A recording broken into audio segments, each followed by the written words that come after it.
a finales de los años 50, en una ciudad de México que apenas despertaba al vértigo luminoso de la televisión y al olor metálico de los reflectores recién importados, surgió un documento interno que durante décadas estuvo oculto en un archivo empolvado de una televisora extinta. Ese documento, marcado con tinta roja y archivado bajo la categoría de riesgo de reputación, narraba el ingreso turbio, calculado y profundamente humillante de un joven de apenas veintitantos años de edad llamado Javier López, quien muchos años después sería idolatrado como Chabelo, la figura más emblemática del público infantil, más noble y más comercialmente explotada de toda una generación de televidentes. Sin embargo, detrás de la sonrisa pintada y del disfraz colorido que lo inmortalizó, existió una historia que nunca se contó, la historia de cómo un muchacho heterosexual, sin contactos, sin un peso en la bolsa y con la esperanza rota, aceptó convertirse en el amante forzado del todopoderoso Enrique Alonso, conocido en los pasillos como Cachirul, el amo absoluto del entretenimiento infantil, el titiritero secreto de cientos de carreras y la sombra que determinaba qué rostro aparecía en pantalla y cuál se hundía en el anonimato para siempre. Sin más, comenzamos.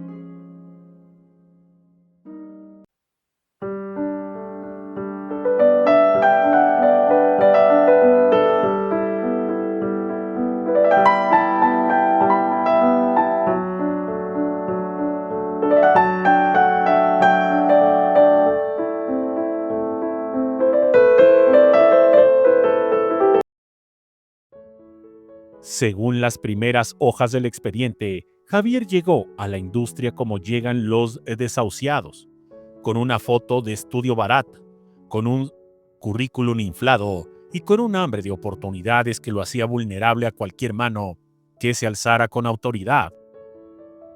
Las memorias internas lo describen como un joven atractivo, tímido, heterosexual, declarado y profundamente ingenuo. Un blanco perfecto para un sistema donde el favoritismo se manejaba con la misma precisión que una transacción financiera.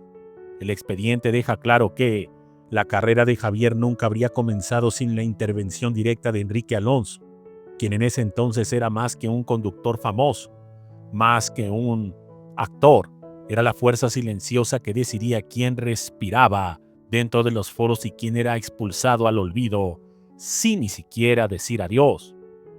El archivo relata que Alonso detectó a Javier en una audición de bajo presupuesto y lo marcó de inmediato como material útil.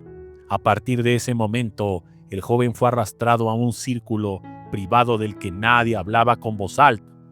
En las oficinas se rumoraba que Alonso seleccionaba a ciertos aspirantes y los convertía en proyectos personales, categoría que no implicaba tutorías ni formación artística, sino relaciones sexuales forzadas, posesiones simbólicas y un nivel de control emocional que rayaba en la manipulación psicológica más cruda.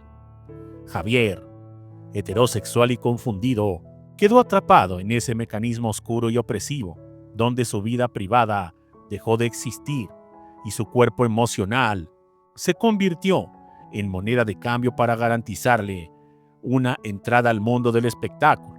El expediente narra que, dentro de la industria, todos sabían lo que ocurría, pero nadie intervenía. El ascenso de Javier fue tan rápido como sospechoso. Apareció en listas de reparto sin haber hecho pruebas. Obtuvo camerinos asignados sin haber firmado contrato. Y su imagen comenzó a circular en revistas internas del canal, antes incluso de que él entendiera en qué programa trabajaría. Mientras tanto, la figura de Alonso lo absorbía todo, su tiempo, su presencia, su identidad. Las notas internas describen al muchacho como un actor prometedor, cuyo brillo comenzaba a apagarse por dentro, atrapado entre la obligación emocional y la vergüenza de haber sido empujado a una relación que no deseaba. Los redactores del archivo hablaban de un deterioro progresivo, pérdida de peso, insomnio, episodios de llanto y un aislamiento creciente. Los técnicos encendían las luces del foro y veían a Javier sentado en una esquina, con el maquillaje corrido por el sudor y la mirada perdida, como si hubiese dejado de reconocerse en el espejo.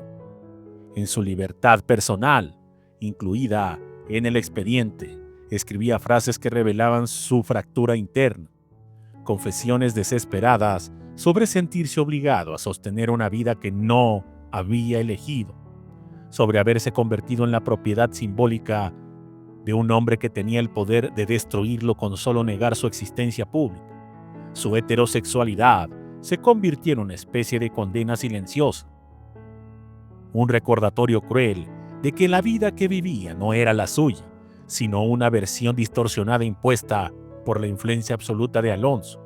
La prensa nunca supo de esto, pero dentro del canal la historia se convierte en un secreto a voces, relevante, no por interés humano, sino por demostrar hasta qué punto el sistema televisivo podría triunfar y apoyar identidades completas con tal de manufacturar estrellas infantiles. La presión sobre Javier aumentó cuando comenzó a grabar segmentos para Teatro Fantástico. Lo obligaba a vestir disfraces inhumanamente calurosos, a permanecer horas en escenarios sofocantes y a mantener una sonrisa fija mientras por dentro se despedazaba. El registro médico anexo relata episodios nerviosos durante las grabaciones, momentos en los que se desplomaba detrás del decorado, respirando como si tuviese el pecho apretado en un cepo. Aún así, la producción lo obligaba a continuar, sabiendo que su imagen era demasiado valiosa para permitirle quebrarse frente a una cámara. Pese a todo, el documento más devastador del expediente es una memoria administrativa fechada en 1961, donde un supervisor externo escribió que Javier tenía el aura de un condenado. El supervisor lo descubrió caminando por los pasillos como si cada paso fuese un recordatorio del precio que había pagado por su entrada al espectáculo. Un joven que había perdido la capacidad de sentirse libre, atrapado en un contrato sentimental que jamás solicitó y cuya vida personal había sido convertida en mercancía del entretenimiento infantil. La relación forzada con Alonso lo acompañó como una sombra ineludible hasta el final de su etapa televisiva. Cuando la presión finalmente se volvió insoportable, el expediente señala que Javier intentó cortar el vínculo, pero Alonso, celoso de su control, obstaculizó todas las propuestas dramáticas que el joven buscó fuera del programa. Se sabe que Chabelo, utilizando su inteligencia y algunos contactos que había construido en ese lapso, se logró separar de Enrique Alonso. Sin embargo, buscando venganza, lo trató de obstaculizar. Sin embargo, no pudo, pues Javier López empezó a tomar una fuerza impresionante. Algunos afirman que quien le ayudó sobremanera fue otro Alonso, y me refiero a Ernesto, con el cual se sabe tuvo una relación sentimental. Muchas gracias y hasta la próxima.